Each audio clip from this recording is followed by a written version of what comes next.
Welcome back for another episode of A Gift from Adversity. My name is Juri Love. I'm your host.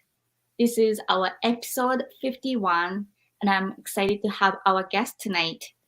Before I introduce our guest, Elizabeth Kipp, I want to introduce my book, which is A Gift from Adversity, the same title as this podcast.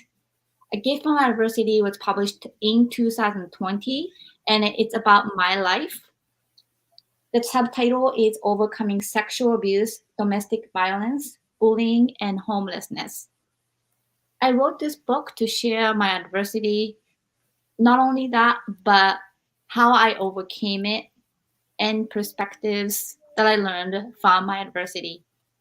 At the beginning of this year, I decided to create a platform where people can share their adversities, but not only that, tools that they use to overcome, and also a gift that came from it. So let's introduce our guest tonight. Hi, Elizabeth. Hi, Jerry. So great to be here. Thank you. Absolutely honored to have you. So, can you tell our audience who you are and what you do, and if you have any social media website?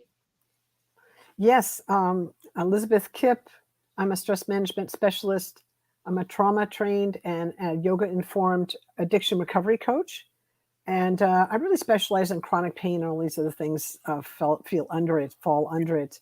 I do Ancestor Clearing, and also I'm a yoga and meditation teacher. You can find me on social media all over the place. Elizabeth Kipp Stress Management. I'm pretty much everywhere. Like Facebook, the main ones: Facebook, LinkedIn, Instagram, YouTube. And what was the other question? And where are you located? Yes, I'm in Lawrence, Kansas, which is the actual geographic center of the United States is right down the road from where I live. So we're right in the center of the United States. Wonderful. Well, I am in Massachusetts and I've never been to Kansas. Yes. So, how's the weather over there? It's 95 degrees right now, and our time is 7:35 in the evening, and it's 95 still. Wow. So, let's actually jump into our main topic, which is the adversity. So, would you please tell our audience what was your adversity? I had a string of incidents, adverse incidents, but I think I'll point to the main one, which I kind of like to share more frequently than the others, because I experienced domestic violence and bullying. It became so normalized in my family and my culture that I denied it for years. I didn't even know what it was. I just became used to it.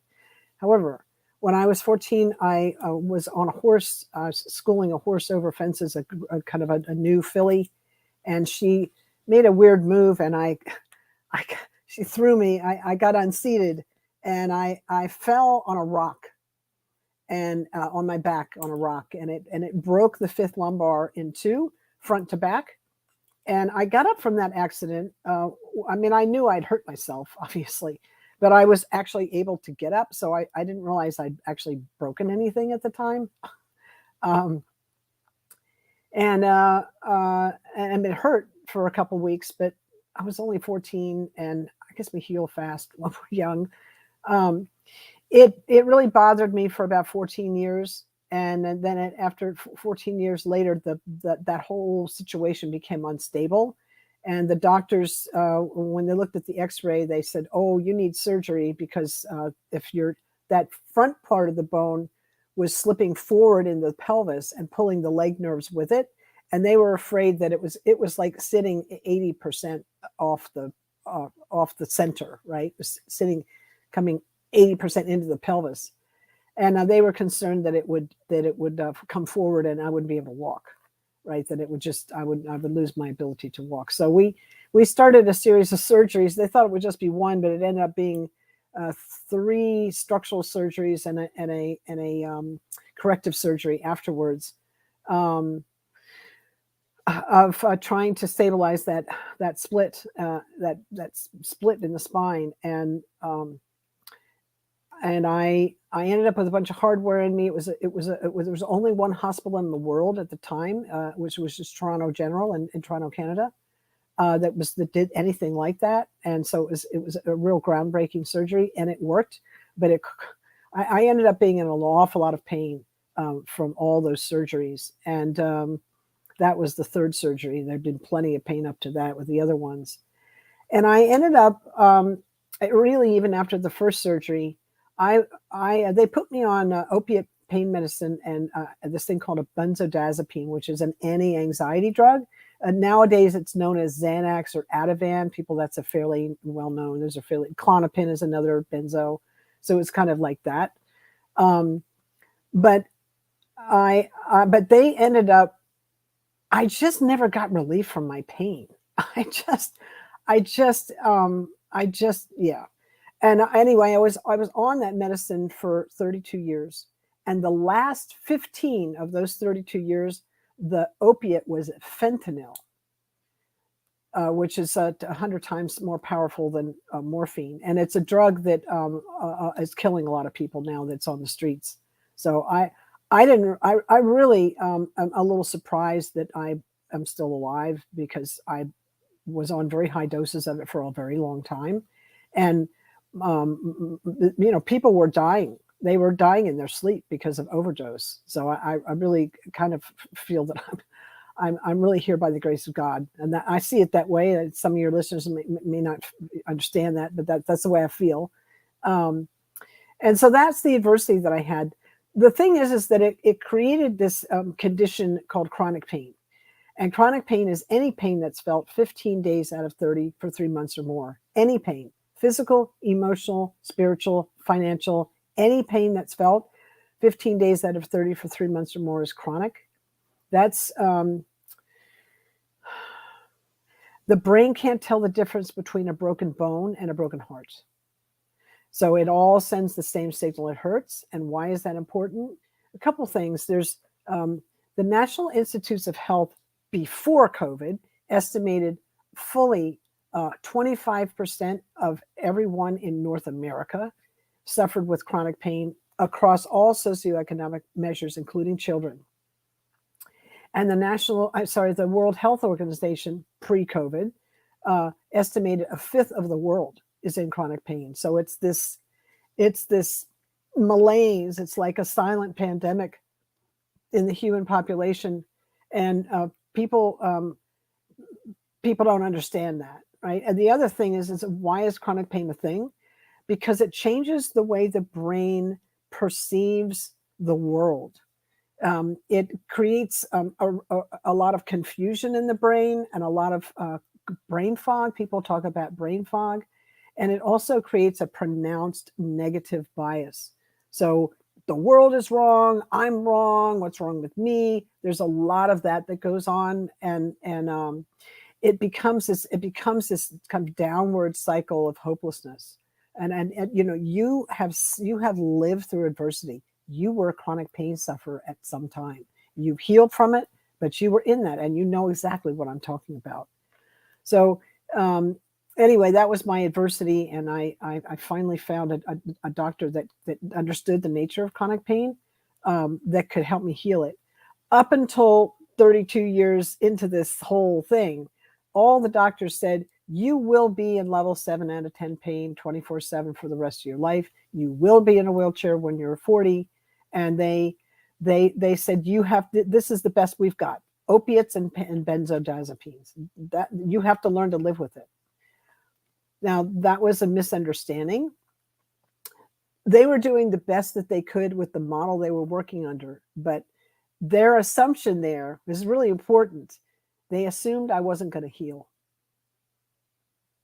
And see, they made that assumption. And we always have to check our assumptions about when we make statements. What's the assumption underlying that, right? Well, they made the assumption that I wasn't going to heal, and to me, that tells me more about the limitation of the model they're working under than the human body's ability to heal. So I finally found a doctor who was actually able to understood the nature of chronic pain, and I went into his pain management program. He helped me get off all the medication, and I walked in there with over 40 years of chronic pain, and I walked out 52 days later with no pain. So let's save the tools and then how you overcame it for later question. Yeah. Let's focus on adversity a little bit more. Yeah. So I want to dissect a little bit more of your domestic violence part. I know you had this injury that led to, but like, what was your domestic violence like? Well, it's important that you bring that in, because the question really is, why didn't my back heal? What was keeping that from healing, right? And part of that was the emotional load that I felt because of the domestic violence that I had experienced. First of all, I started out life with being separated from my mother at birth. She went into a deep depression, and I was separated from her. She went away for 9 months, and they kind of handed me over to, like, a nurse or whatever. So that was that's a huge trauma for mother and child. So there was that. She was also bipolar. She had suffered from bipolar disorder, which wasn't actually a diagnosis at that point. Nobody knew what that was. Her behavior was really considered eccentric, so she didn't get any help. And so it became very difficult to kind of predict from during the day, like whether she would get angry or whether she would be okay. And so it was, I just never knew. I never knew when I was going to, I just never felt safe in the house. I just never knew, at least if she was in the house, I just didn't, because I couldn't predict her behavior. The only pattern there was that there was no pattern. So that creates a lot of, worry and concern in the nervous system. So there was that. And then when I was 15, she had been ill. And she used alcohol to deal with her kind of with her problems. She used alcohol, and I didn't realize that she was an alcoholic at the time, because she would only drink at 5 o'clock and after in the evening. So that was like social drinking. Anyway, she took antibiotics one day and also was drinking, and that's a really dangerous combination. She went into a psychotic, manic, violent state, and rushed me with a knife, put her right up against my neck, and threatened me, which was terrifying. And I'm not actually sure why she stopped, other than I think grace came through. I really felt like it was the strangest thing, Juri, because I was standing there, and I was up against the counter, and I didn't have anywhere to go, and she's right there, and I had nowhere to go, and I just surrendered, and I felt this. I know it's going to sound strange. I felt this energy come right through my head and right out my hands, and I swear to God, that energy pushed her back, and she turned around and walked away and collapsed in a corner, passed out. Yeah, yeah. I know that sounds kind of wild, but I have a science background. I don't really understand these things, but I look through a science lens, and when something like that happens, I'm like, what was that, right? But I look at it now, and I feel like that was grace just coming through and kind of protecting both of us. So was the perpetrator your mom only, or other people as well for domestic violence, or just your mom? Well, that's a hard question. I would say it's ancestral. I would say now I'm an ancestor clearing practitioner, so I see things through an ancestral lens. She, as a baby, as a in a high chair, saw her father try and kill her mother.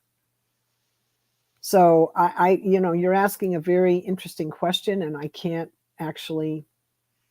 Now, it didn't happen. He didn't kill her, but it was like, again, it was this almost thing.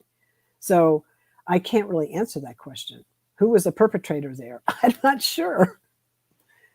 So my case, my perpetrator was my father, who was sexually, physically, emotionally, verbally, very abusive, and I escaped from him. Mm. But also to uncles who were sexually abusive, but they were not physically abusive. Mm. So it was just the family affair of rotation of sexual abuse and physical and then emotional, a lot of stuff. And then later on, like bullying at school and companies and all that stuff. But domestic violence is really something that people are afraid to talk about. And then I know. people are, especially if the perpetrator is your family member, and then when you're young, especially, Mm-hmm. I you have know. no idea. And then in my generation, I was born 76, and then I was raised in rural Japan, Mm. where obviously back then there was no Me Too movement, there is no wars to abuse. I never heard of PTSD, depression, nothing like that growing up. Mm-hmm. How was it like for you? Was Mm. there any advocacy service, mental health help when you Mm-mm. were 14, 15, when you're going through this crazy household that you had experienced? No, it was very similar to you. And but the other thing, other element of it was that, um, like I told my father, and and what happened in my family was they just swept the whole thing under the rug and pretended it never happened. And that was a pattern in the family where there was just denial, denial, denial, denial was the pattern, to the point where I began to question whether it even happened, right? Whether my insanity was, I mean, you can imagine. And and what was interesting, later, I realized how much that pattern of denial affected me in terms of understanding how things really were.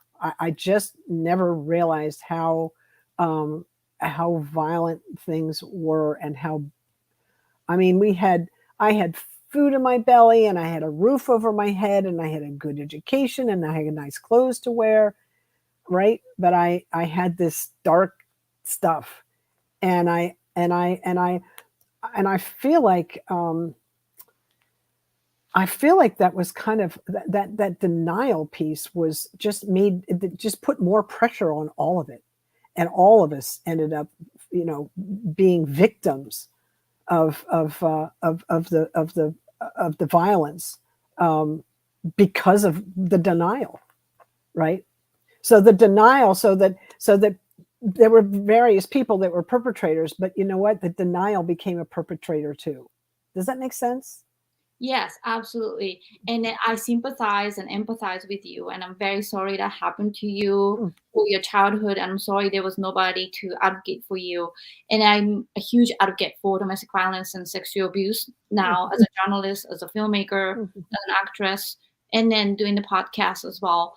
And it's so sad that people just don't understand the level of layers of the trauma. So, Mhm. and then the magnitude of not only the incident itself, but the second and third and fourth shock waves that you experience as a survivor or victim.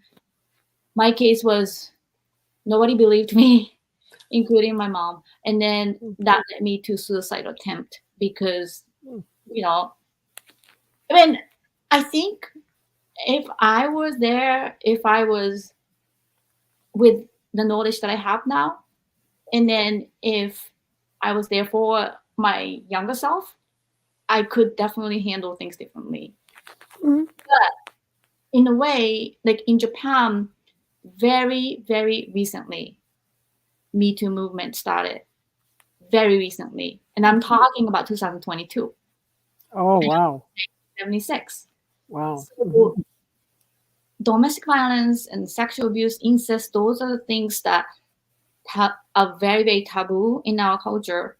And I don't know what it was like in America, but I feel like this mental health talk and then, domestic violence, sexual abuse that were hidden, Hmm. denied, that is definitely changing nowadays, especially after the pandemic. But also, growing up in that situation, Elizabeth, I know you mentioned that the fact that and then to the point that all that incidents, you started to think that maybe it didn't happen. Mm. But like for your adolescence and, maybe early adulthood, like how were you? Like, do you remember the feeling like of what's going on with me? Like, do you remember any of those like depression or anything? Oh, well, I do remember. It's kind of interesting because I I've studied trauma, and I was reading Bessel van der Kolk's book, when the body keeps the score, and um, and I read that he was like, well, we get very the brain, we get very our memory gets confused in trauma. And I'm like putting my hand up going, no. I was not confused. Like, that situation imprinted on my brain, that scene, with my mom in the kitchen with the knife, that's imprinted on it's like burned into my memory. Now, what's interesting, because he's accurate, but this is where I disagree with him, and I'd have to have a conversation with him to find out, this nuance. What happened after, I don't remember. I remember getting home to driving home to I remember somehow I managed to get through the night and got up the next morning and drove 50 miles in a car in traffic, like not really together, and safely somehow, to my father's house. And I remember talking to my dad, and he kind of just like blew the whole thing. He talked to my mom, but blew the whole thing off. And I went up to my room, and I stayed by myself for the whole weekend. And I was I was just kind of like dissociated. But I do remember, and this is going to sound weird to people, but it's what I did. I remember sitting on my bed. I was a queen size bed, kind of on the floor. And I remember taking out different parts of my brain, of my mind, and putting them on the bed and looking at this part and that part and this part and that part. And I didn't realize, there's this, Richard Schwartz does work now, or trauma work. His stuff is called internal family systems, and it's parts work. And I was doing parts work back in, like, what was that, 1972? I was doing parts work on myself. I just didn't know it. But that's how I was my own therapist, because we didn't have anything. I didn't have support. The support was, don't talk about it. It never happened. So, like, I was left to my own devices. Again, I feel like Grace was just there holding me, keeping me relatively sane. So it was hard. It was hard. I smoked a lot of pot back then, marijuana. I started smoking pot, and then that helped, because I became kind of ADD. I just, like, my mind, my mind was just all over the place. And marijuana tended to calm that. So I was able to focus better for school and stuff. But I didn't do that for too many years, but I did that for a while, and it really helped center me. And it turns out that marijuana is actually very good for ADD. When the mind can't focus, it's good for that. So again, I felt like I was guided by my environment somehow, by Grace, that helped me. Does that make sense? Yes. Well, thank you so much. And then this is a live interview. If any of the audience have any questions for Elizabeth and I, please type on the comment section, and then we will answer it as the interview continues. So let's actually shift to second question, which is the tools that you use to overcome. And first of all, thank you very much for being on A Gift from Adversity and sharing your story. And my really goal is to normalize this difficult conversation that people can learn and share and feel okay, and they're not alone. Now, the tools part, I've interviewed 50 guests so far from all over the world. And this is my favorite part, because a lot of people assume that, oh, get a counselor and you'll be okay. but it's not like that, especially when you go through extreme adversity. And this part of the question has been helping me a lot because I've actually used some of the tools that my guest used to overcome the adversity, not the traditional way of people saying, oh, you go get a counselor. So, Elizabeth, you kind of mentioned a little bit about doctor and then maybe a little bit marijuana and stuff, but what are the tools that you felt that worked the best for your situation to overcome? Well, given that I was a teenager, and it was kind of, I had to deal with, I had to learn to get on with life. You know what I did? I put myself around other people my age that seemed to be fairly even, that didn't, fight with one another and stuff. I had to find that because I was just used to all this fighting, and so that was part of what I did as a child, as a late teen. I found people that, now it turned out in America at that point, that was, I was kind of a flower child, if you know what that is. That was because it was like the first part of this 70s, late 60s, early 70s. And so there was a lot of marijuana going around in the United States, illegal, but it was going around. But it was interesting because that crowd was much more mild and even tempered than what I grew up with, which were their way of calming down was alcohol, and that didn't work well. So there was beer drinking around, which is alcohol, obviously, but there was a much milder crowd. So now I ended up being allergic to marijuana, and I can't take it, and I'm not an advocate for it one way or the other than to say that we have found research has shown us that it's good for attention deficit disorder, so that ADD thing.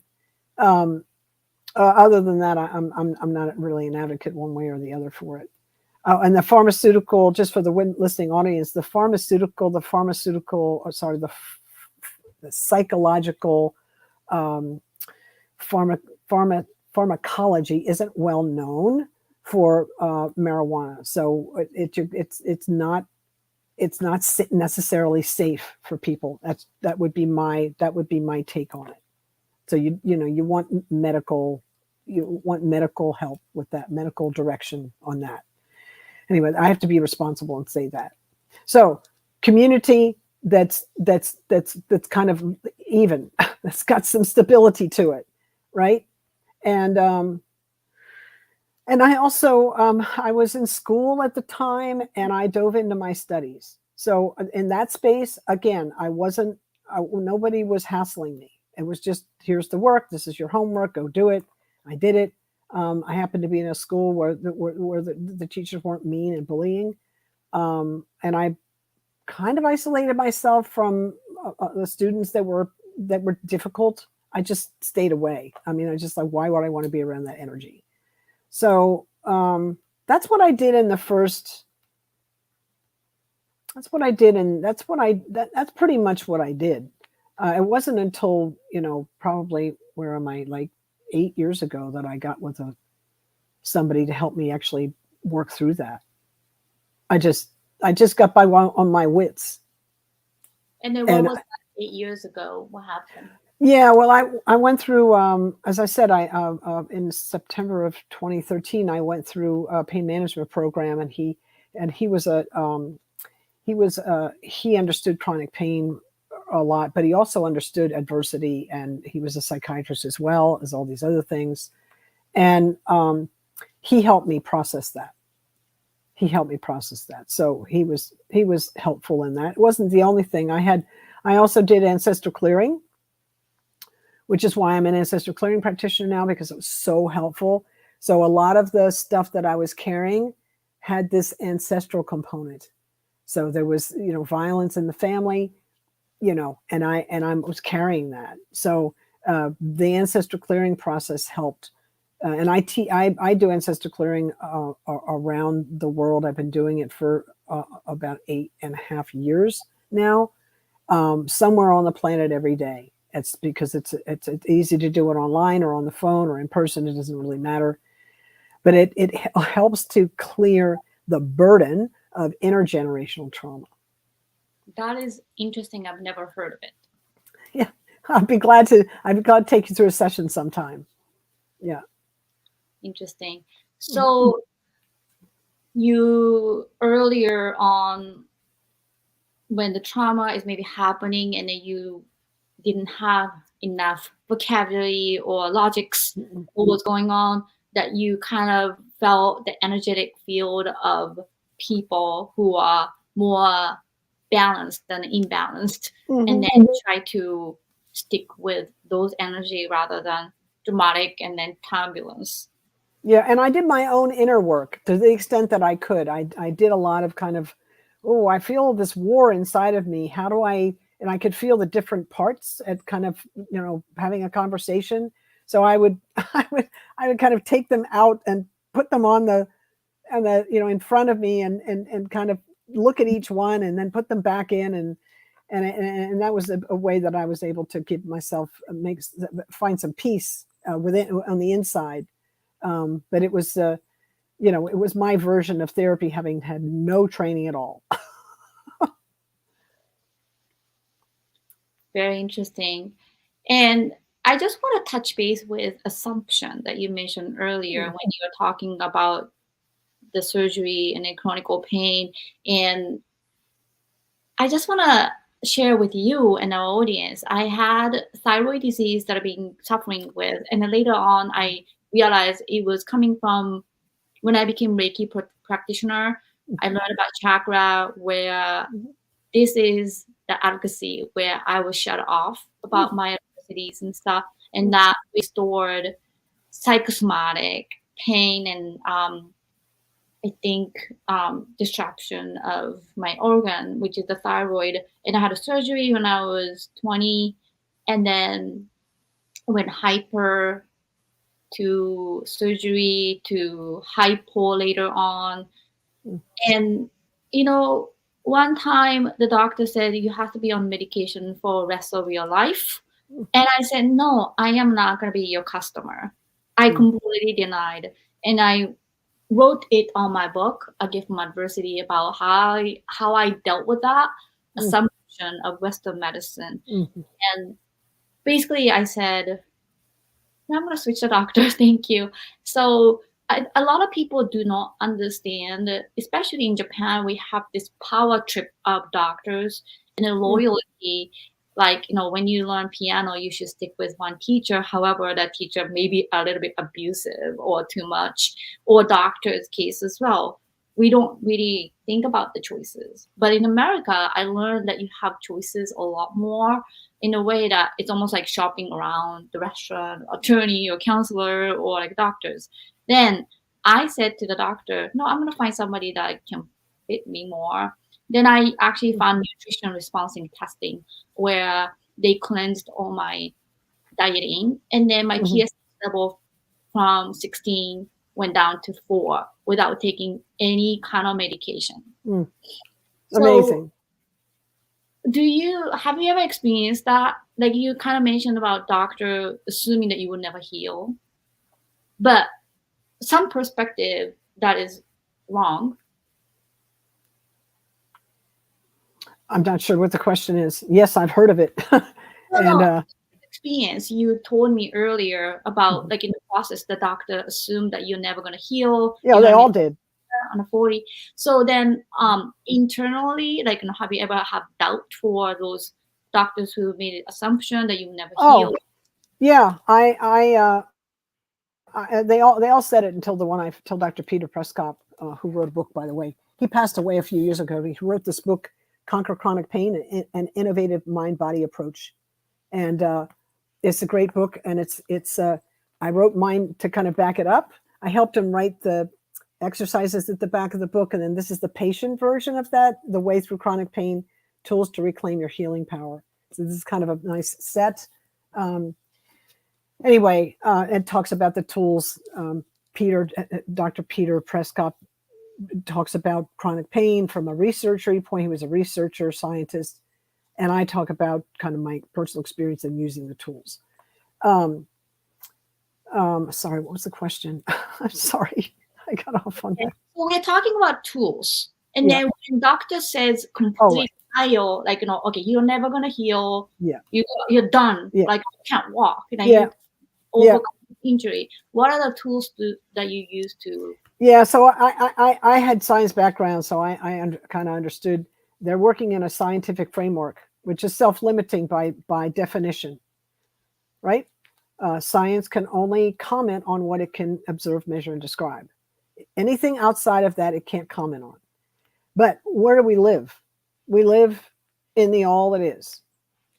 We live in the whole field, not just the part that science can measure. And that's where we heal. So when they first said this to me, I was like, God, my life is over kind of thing. But it took me a little bit, it took me a couple of weeks to like get over the prognosis he gave me. But I realized that he had made an error because he was commenting on this limited thing, and that he was telling me this is the way it was going to be. He wasn't saying it was probable that. He said you will. And science is all about probabilities. It's not about facts. It's about probabilities. So that was an error. And they can. So it's all about. He should have said. He should have been honest and said, we don't know. This is our best shot. But they didn't do that. There was this ego, right, that you talk about. The thing is that I looked in all around, everywhere I could find. I looked in England, I looked in Canada, I looked in the United States, and people that I had some acupuncturists that came from China.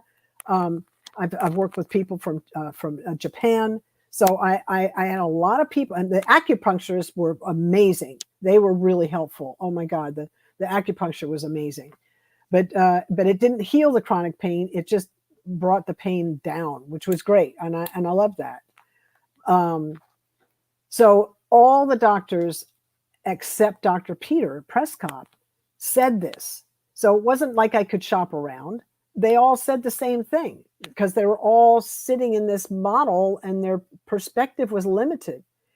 I understood that healing happens everywhere, not just in this framework. So I knew I had to look beyond this science space for my answers. And that's what I did. I looked, I had Reiki practitioners, I had a massage therapist, and I did yoga, and I did meditation, and, a whole bunch of things. Right. So I understood that there was a limit. And so now when I when I have to sit in front of a healer, I look at this person and I ask, what is their perspective? Right? What can they offer me, and where are they limited? Because everybody's limited. Everybody's got a limit and a perspective. And so I'm very clear when I sit in front of a Western doctor what their limit is. Right? And if anybody wants to put me on a medication, I'm going to ask them first, what's the exit plan? Don't put me on it until you know how you're going to get me off it. I mean, that's one of the things. There's lots of other questions I ask too, but I think that's really important. And when we're talking about opiates and benzodiazepines, they're quick to put you on them, but you have to know what the exit plan is before you start taking them, if that makes sense. Yeah. Elizabeth, I can't thank you enough for talking about this.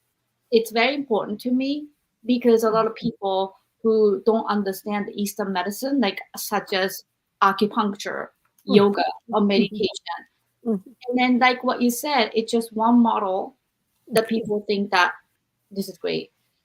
I so respect the Western medicine, and then the way that people can heal, but also I respect Eastern medicine and the perspective. And then I think we as a whole should have open mind to explore the options that you had mentioned and I had explored. For instance, I just had a surgery on Thursday, and then there was, if I didn't know the difference between general anesthesia and then sedation, they would just go through general anesthesia. And I said, no, general anesthesia has some side effects, such as losing brain cells or chances of, maybe affecting your mouth and then throat with the tubes, and then, longer recovery. So I asked for sedation, and then they said it's okay. My procedure was short enough that they can use different medication, which is less stronger than the general anesthesia. And then I think, self-efficacy in the medical field is not talked about. And then people don't know that we do have choices. And so that's why I really appreciate you bringing these perspectives, and then how you advocate for yourself, and how you're asking what's the exit plan for this medication, which people do not ask. So I think it's very important, and I appreciate you so much. Now I have one question from live audience. Awesome. His name is Brian. He said, "What does it mean to blissfully bloom? When do you feel closest to it?" Do you have an answer? When does it mean to blissfully bloom? And when do you feel closest to it? Well, that's a very interesting question, and because it would be nice to ask him another question about it, but I'm going to tell you what I think he means. So when I blissfully bloom is when I'm actually in meditation and I experience my existence in the unified field of consciousness.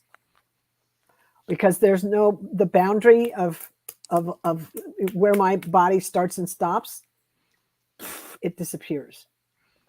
And I'm just in the field. There's no boundary between me and it. There's no separation. That, to me, that's blissfully blooming. I hope that made sense. Yeah, well, thank you so much for answering that. I really appreciate it. So let's move on to our last question, which is a gift that came from the adversity. So what do you say, a gift that came from your adversity? I think the gift that came because my heart hardened. My heart kind of got armored up and broke, and all these things happened, and ultimately the gift was, and I had such a fierce inner critic. I just was so down on myself. I was just relentless, the war. And so the real gift, besides the fact that I can sit across from anybody in chronic pain now and relate to them, and they can relate to me, and that's a beautiful gift.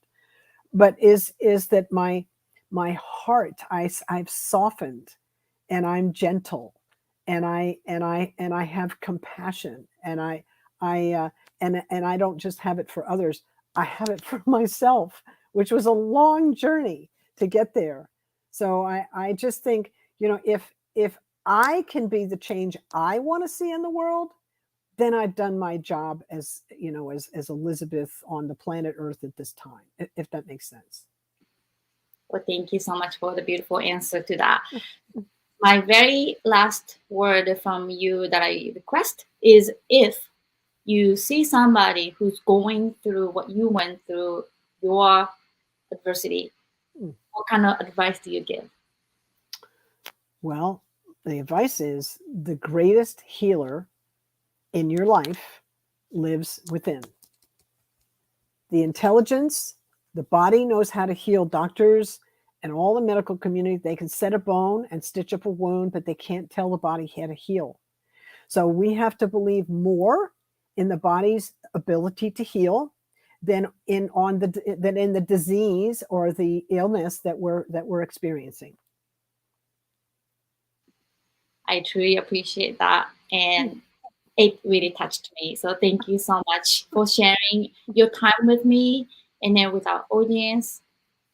And I just want to emphasize our audience that I started this podcast hoping that we can normalize the conversation around adversity, but not only that, to learn the tools that we can overcome the adversity, so we don't have to waste our time on this earth being depressed and being sad, but move forward and know that you are not alone.